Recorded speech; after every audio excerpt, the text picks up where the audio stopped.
Dahil naka-follow ka, eto ang para sa iyo. Kuya, naka-follow ka ni Daddy Luis sa TikTok? Wala, Rob. Wala. Kuya, naka-follow ka ni Daddy Luis sa TikTok? Ay, wala.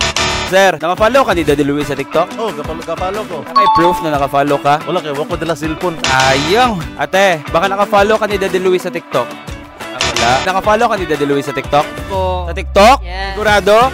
Patingin nga kung may proof kung naka-follow ba talaga. So, while nagsisearch siya, ini-invite ko kayo guys ha, meron akong bagsakang presyo ngayong October 9. So, ito, naka-follow? Ala, parang ngayon lang na-follow.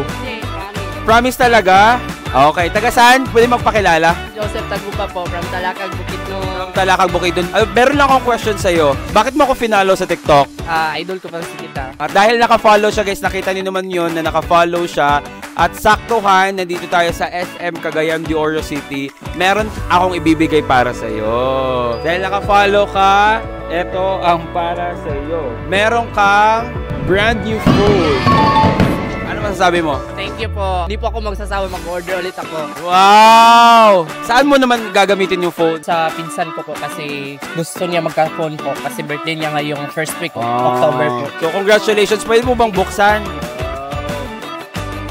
So yan, may brand new phone na siya guys. Sino gagamit naman yan? Yung pinsan ko po. Ay, pinsan, ibibigay mo sa pinsan mo.